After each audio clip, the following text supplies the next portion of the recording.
March 2, 1965, and President Lyndon Johnson authorizes the beginning of Operation Rolling Thunder, a sustained bombing campaign against North Vietnam that will continue for 3.5 years and will become the longest aerial bombing campaign in American military history up to that point, dropping over 1 million tons of bombs while flying hundreds of thousands of sorties and losing approximately 900 aircraft and countless aircrews killed or captured. The operation is designed to accomplish multiple objectives, including forcing North Vietnam to cease supporting the Viet Cong insurgency in the south, while demonstrating American resolve and boosting South Vietnamese morale and interdicting the flow of supplies down the Ho Chi Minh Trail. But it will ultimately fail to achieve any of these strategic goals despite the massive application of air power and the enormous costs in lives and resources and aircraft that are expended over 38 months of continuous operations. The fundamental strategic concept behind Rolling Thunder reflects President Johnson's theory of graduated pressure, where American bombing will start with limited strikes against relatively insignificant targets in southern North Vietnam and will gradually escalate in intensity and geographic scope until the pain becomes unbearable and North Vietnamese leaders decide that continuing to support the insurgency costs more than they are willing to pay, at which point they will negotiate an end to their involvement in the south, and American objectives will be achieved without requiring massive ground combat or risking wider war with China or the Soviet Union. This theory of gradualism represents Johnson's attempt to thread a needle between the demands from military commanders for decisive action and his own fear of provoking Chinese intervention, similar to what occurred in Korea, and it reflects his confidence that he can personally manage the bombing campaign to achieve precise political effects through careful calibration of military pressure. The reality will prove catastrophically different from this theory because graduated pressure gives North Vietnam time to adapt their defences and to disperse critical resources and to build one of the most sophisticated air defence networks in history with extensive Soviet assistance, while the political restrictions that Johnson imposes on targeting prevent American air power from striking the most important and vulnerable targets in North Vietnam, including ports and power plants and populated areas around Hanoi and Haiphong that would create genuine strategic pressure. The campaign will demonstrate the severe limitations of air power when employed incrementally and with extensive political restrictions, and it will provide North Vietnam with a powerful propaganda victory as they withstand American bombing and continue supporting the insurgency while portraying themselves as small nation heroically, resisting imperialist aggression. The strategic context. The decision to begin sustained bombing against North Vietnam comes after months of deteriorating military situation in South Vietnam, where the Viet Cong are winning the war despite increasing American advisory support and material assistance. And Johnson faces pressure from military commanders who argue that only direct action against North Vietnam can reverse the unfavorable trends by cutting off the source of support for the insurgency. The Gulf of Tonkin incident in August 1964 has provided congressional authorization for military action, and retaliatory strikes in response to Viet Cong attacks on American installations at Pleiku in February 1965 create the immediate pretext for beginning sustained operations. But the fundamental decision to bomb North Vietnam reflects Johnson's conviction that he must escalate American involvement to prevent South Vietnam's collapse while avoiding the kind of massive ground war that might threaten his domestic agenda. Johnson's approach to Rolling Thunder will be characterized by personal involvement in target selection and timing that goes far beyond normal civilian oversight of military operations, with the President and his advisors meeting weekly in the White House to review target lists and to approve or disapprove specific strikes, based on political considerations that often override military judgment about what targets are most important or vulnerable. This micromanagement from Washington creates enormous frustration among military commanders who understand that graduated escalation and politically restricted targeting allows the enemy to adapt and prepare rather than being overwhelmed by decisive application of air power. But Johnson remains convinced that careful control is necessary to prevent the bombing from provoking Chinese intervention or creating domestic political problems through excessive civilian casualties. The Joint Chiefs of Staff propose a comprehensive air campaign that would strike North Vietnam's entire military and industrial infrastructure simultaneously with overwhelming force, including mining of Haiphong Harbour, where Soviet supplies arrived by ship, and destruction of petroleum storage facilities and power plants, and rail yards and bridges and MiG airfields, arguing that decisive escalation would achieve results more quickly and with less cost than gradual pressure, that gives the enemy time to adapt. Johnson rejects this advice and instead approves a limited campaign starting with targets in the southern portion of North Vietnam below the 20th parallel, with plans to gradually expand the target set and geographic scope as the campaign progresses, and this decision to ignore military advice in favour of graduated pressure will prove to be one of the fundamental strategic mistakes that dooms Rolling Thunder to failure. The target restrictions from the beginning, Rolling Thunder, operates under extensive political restrictions that limit where American aircraft can strike and what targets they can attack, creating a situation where vast areas of North Vietnam, including the most strategically important locations, remain off limits, while pilots risk their lives to strike targets of marginal military value. The restricted areas include a circular zone around Hanoi with radius of 30 miles, where no strikes are permitted without explicit presidential approval, a similar restricted zone around Haiphong Port, a buffer zone along the Chinese border where no operations are allowed for fear of provoking Chinese intervention, and numerous specific targets including dams and dikes, and populated areas where strikes are prohibited to avoid civilian casualties. These restrictions mean that the most important military and economic targets in North Vietnam remain immune from attack during the critical early months of Rolling Thunder, when surprise and overwhelming force might have achieved significant impact, and by the time these targets are eventually authorized for strikes, the North Vietnamese have had months to disperse resources and strengthen defenses and prepare the population for continued bombing. The petroleum storage facilities that contain North Vietnam's entire fuel reserves remain off-limits until June 1966, more than a year into the campaign, and when they are finally struck, the North Vietnamese have already dispersed the fuel to hundreds of small caches scattered throughout the country, making interdiction impossible, demonstrating how graduated escalation provides the enemy with time to adapt, rather than overwhelming them before they can respond.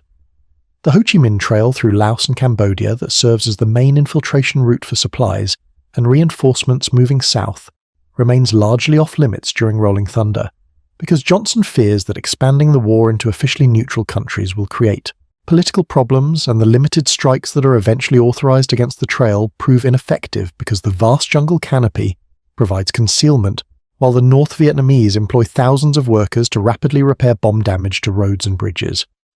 The result is that despite enormous expenditure of ordnance and sorties against the trail, the flow of supplies to the south continues and actually increases during Rolling Thunder as North Vietnam adapts their logistics to compensate for American interdiction efforts. Lieutenant Commander John McCain flies a 4 Skyhawk attack aircraft from the carrier Oriskany and participates in Rolling Thunder strikes during 1967, and he describes the frustration of being assigned targets that have minimal military value while being prohibited from striking the SAM missile sites around Hanoi and the MiG airfields where enemy aircraft are based because these targets fall within restricted zones. On October 26, 1967, McCain is shot down during a strike on a power plant in Hanoi and captured after ejecting with broken arms and leg, beginning more than 5 years as prisoner of war in conditions including torture and solitary confinement that will leave permanent physical and psychological scars, and his experience represents the sacrifice made by hundreds of air crews who are killed or captured while conducting a bombing campaign whose political restrictions prevent it from achieving meaningful strategic results. The air defences develop. North Vietnam begins Rolling Thunder with minimal air defence capability, consisting primarily of anti-aircraft artillery and small arms fire. But with massive Soviet and Chinese assistance, they rapidly build one of the most sophisticated and lethal integrated air defence systems in the world that will shoot down hundreds of American aircraft and force tactical adaptations that reduce bombing accuracy while increasing risk to air crews. The Soviet Union provides thousands of surface-to-air missiles, including the SA-2 guideline that can engage aircraft at high altitude, where they previously operated in relative safety, and Soviet advisors help establish radar networks and command and control systems that coordinate missile batteries and anti-aircraft guns and MiG interceptors into integrated defense that presents multiple simultaneous threats to attacking aircraft. The SA-2 missiles proved devastatingly effective when first employed in July 1965, shooting down an F-4 Phantom and forcing American aircraft to fly at lower altitudes, where they become more vulnerable to anti-aircraft fire, while reducing bombing accuracy because less time is available for target identification and weapons delivery from low-altitude attack profiles. The American response includes development of Wild Weasel aircraft specifically designed to hunt and destroy SAM sites using specialized radar detection equipment and anti-radiation missiles that home on enemy radars, and the air war develops into a complex technological competition where American aircraft employ electronic countermeasures and tactics designed to defeat the SAM threat, while North Vietnamese operators adapt their procedures to reduce vulnerability to American countermeasures. The anti-aircraft artillery proves even more lethal than missiles in terms of total aircraft losses, because the volume of fire is enormous, with thousands of guns ranging from small-caliber automatic weapons to 85mm and 100mm radar, directed heavy guns, and pilots describe flying through walls of exploding shells that fill the sky around Hanoi and Haiphong during major strikes. The Vietnamese gunners prove skilled and disciplined in their employment of barrage fire that creates zones of destruction through which attacking aircraft must fly, and the cumulative effect of thousands of guns firing simultaneously creates far higher probability of hits than individual aimed fire could achieve,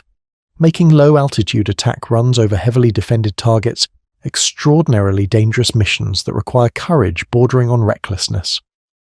The MiG-17 and MiG-21 fighters that North Vietnam receives from the Soviet Union and China present additional threat to American strike packages, forcing the assignment of dedicated fighter escorts and combat air patrol missions that reduce the number of strike aircraft available while consuming resources in air-to-air combat that produces inconclusive results. The North Vietnamese MiG pilots employ hit-and-run tactics that avoid sustained engagement with superior American fighters, instead making quick slashing attacks on strike packages to disrupt formations and force bombers to jettison their ordnance before reaching targets. And while American pilots achieve favorable kill ratios in air combat, the tactical impact of the MiG threat reduces bombing effectiveness by creating additional complexity that must be planned for and defended against during every mission. The bombing pauses. Throughout Rolling Thunder, Johnson orders multiple bombing pauses designed to provide opportunities for negotiations and to demonstrate American willingness to seek peaceful resolution. But these pauses prove counterproductive because they give North Vietnam time to repair damage and strengthen defenses and move supplies, while providing no incentive to negotiate because the North Vietnamese correctly assess that gradualism means they can outlast American patience. The first significant pause occurs over Christmas 1965 and extends for 37 days into January 1966, during which time North Vietnamese work crews repair bomb damage to bridges and rail lines and roads while moving supplies south in quantities that would be impossible during active bombing,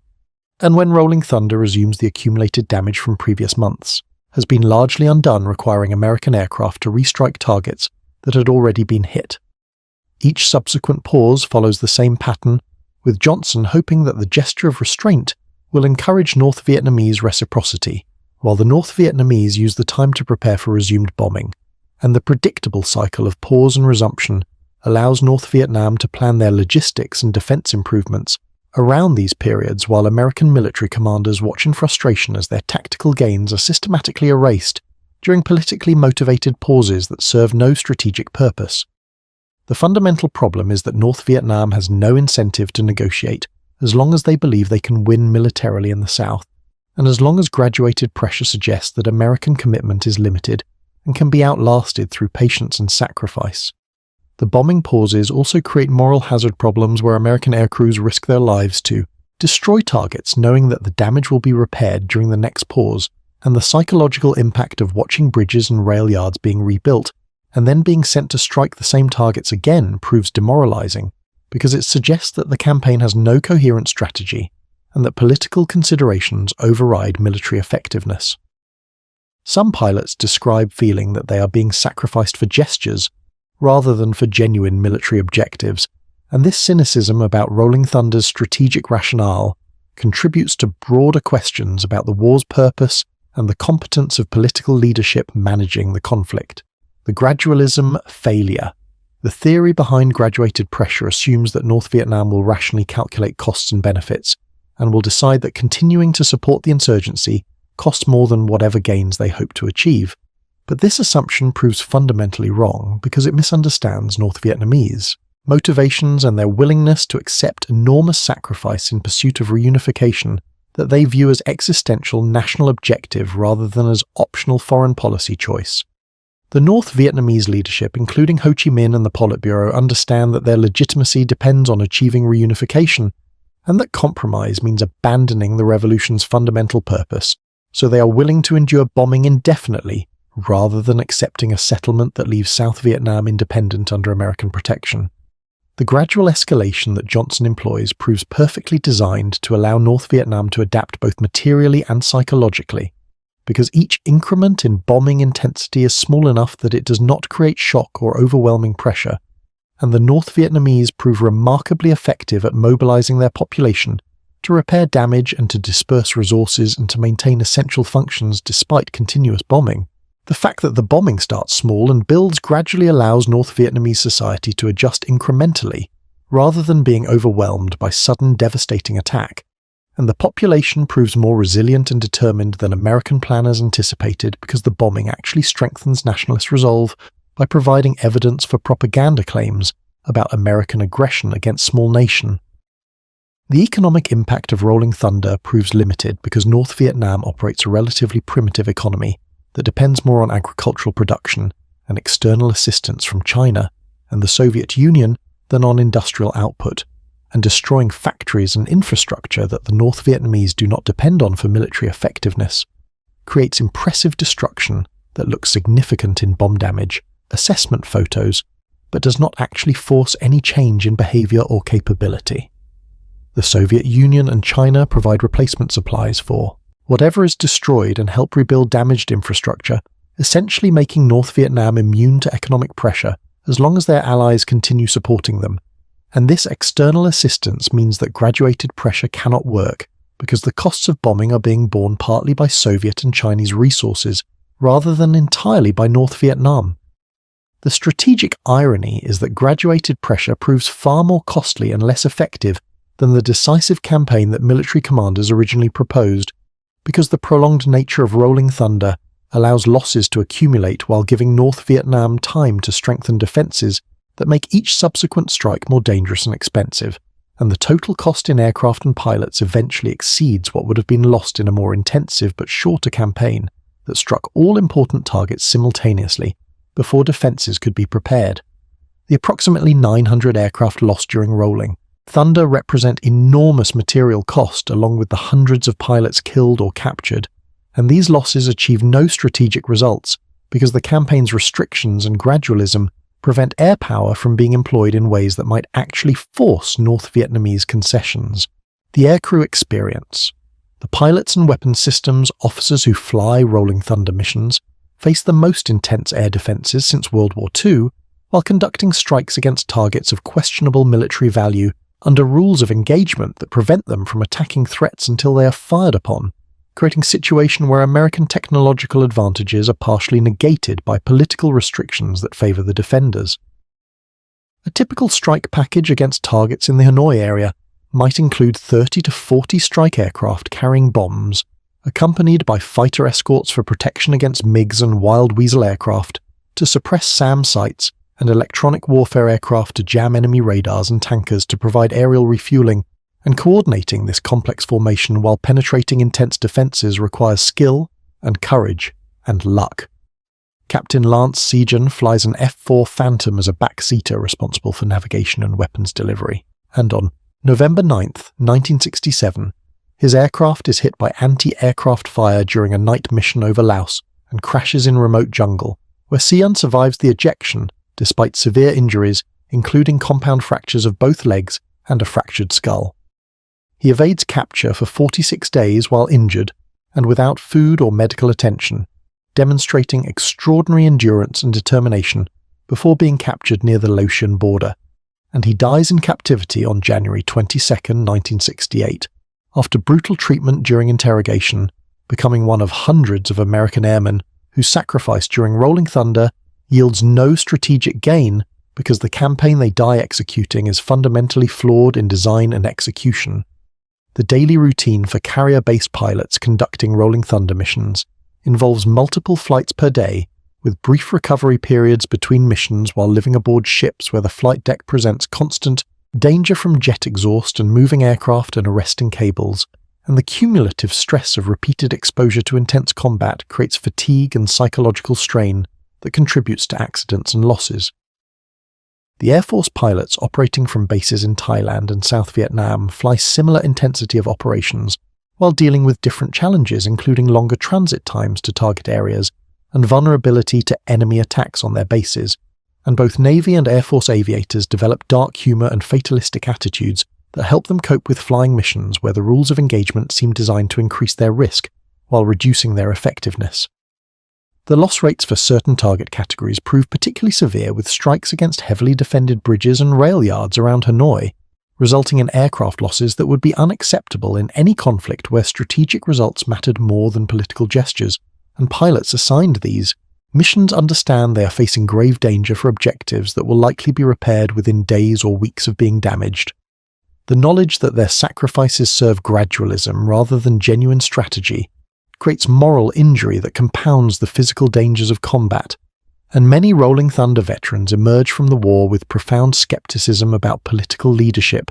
and about whether the deaths of their fellow airmen achieved anything worthwhile. The prisoners of war, the American pilots who were shot down and captured during Rolling Thunder, face years of brutal imprisonment in North Vietnamese facilities, including the infamous Hanoi Hilton, where interrogators employ torture to extract propaganda statements and military information while denying basic rights guaranteed under Geneva Conventions.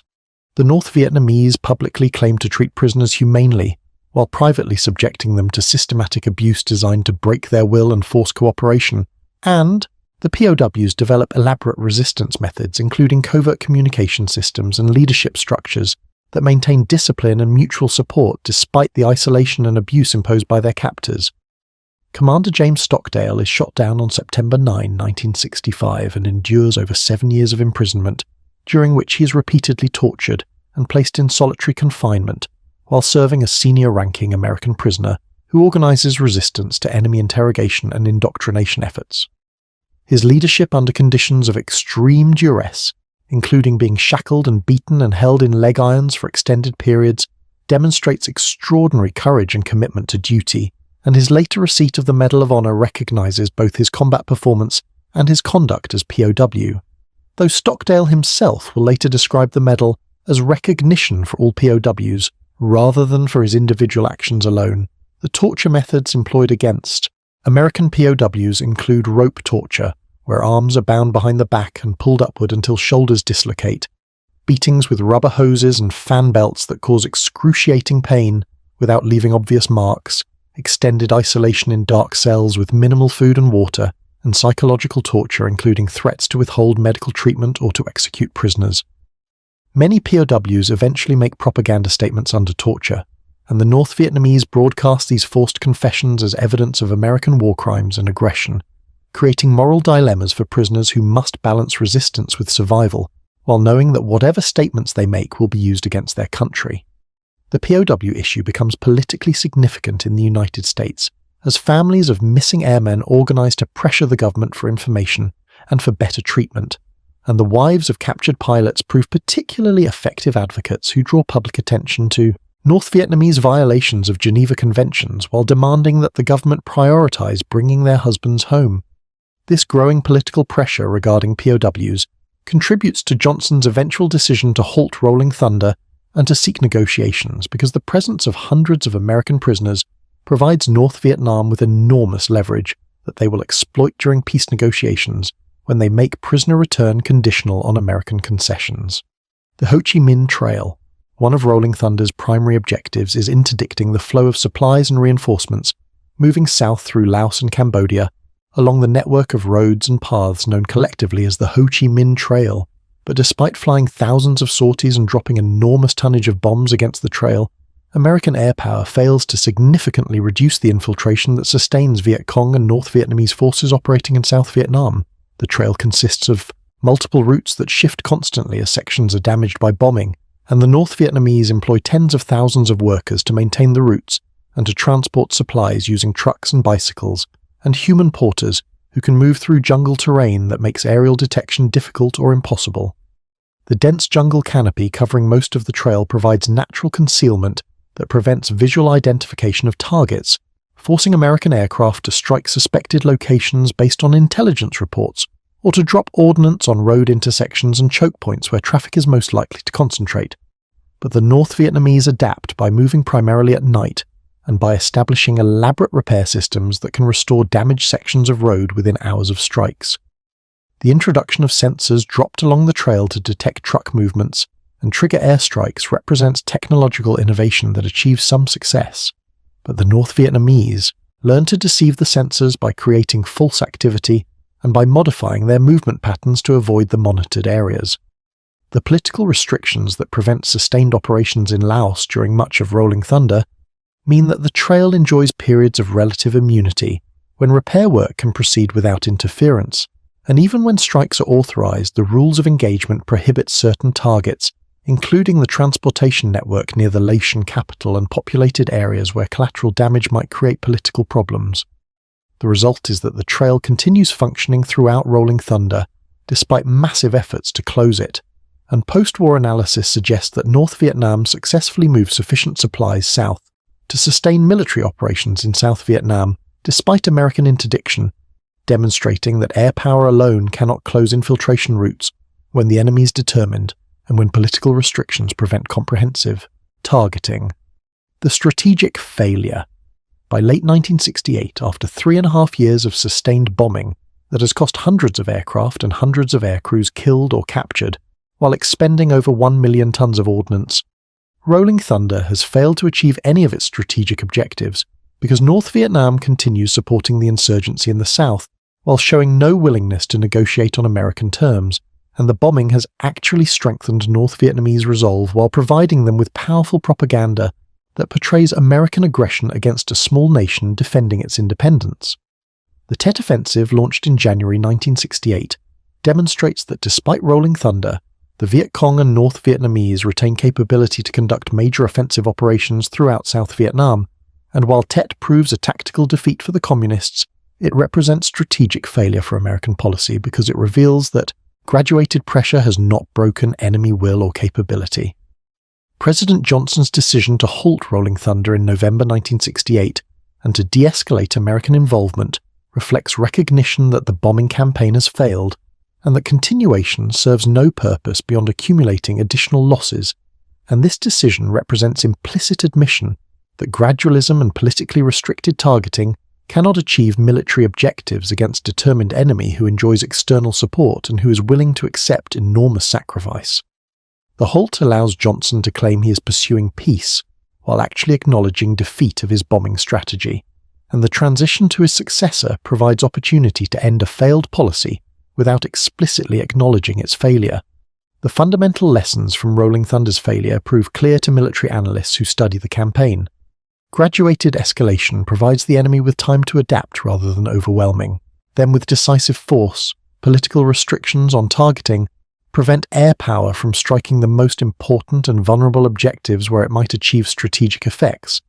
And bombing cannot break the will of a determined opponent who views the conflict as existential struggle for survival, rather than as limited war where costs and benefits can be rationally calculated. These lessons will eventually inform the Linebacker II campaign in 1972, where unrestricted application of air power against Hanoi and Haiphong achieves in 11 days what Rolling Thunder failed to accomplish in 3.5 years, demonstrating that the problem was never the capability of American air power, but rather the political restrictions and graduated approach that prevented it from being employed effectively. The political consequences. Rolling Thunder's failure contributes significantly to the erosion of domestic support for the war because American public watches expensive and casualties-intensive bombing campaign that produces no visible results, while North Vietnam continues fighting and the war in the South continues deteriorating, and the growing credibility gap between official optimistic assessments and observable reality undermines confidence in Johnson administration while fueling the anti-war movement. The daily television coverage showing American aircraft being shot down and POWs being paraded before cameras and bomb damage that seems to make no difference in North Vietnamese behavior creates impression of futile violence that strengthens arguments that the war cannot be won and should be abandoned. The cost of Rolling Thunder in both monetary terms and in political capital proves enormous, as Johnson's domestic agenda suffers from the diversion of resources to unsuccessful military campaign, and the growing opposition to the war within his own party contributes to his decision not to seek re-election in 1968. The bombing becomes symbol of American overreach and of technological hubris that assumes air power can solve political problems that require political solutions, and the failure damages American credibility internationally, while demonstrating to allies and adversaries that determination and willingness to sacrifice can overcome technological superiority when the technologically superior power lacks the will to employ its advantages decisively. The North Vietnamese emerge from Rolling Thunder with enhanced international prestige as small nation that withstood American bombing while continuing to support revolutionary struggle in the South, and they skillfully exploit the bombing for propaganda purposes by showing the world scenes of destruction while portraying themselves as victims of imperialist aggression. The fact that they survive Rolling Thunder and eventually win the war validates their strategy of protracted warfare where patience and sacrifice eventually overcome superior American firepower, and this validation influences revolutionary movements worldwide who conclude that American power can be resisted and defeated through determination and proper strategy.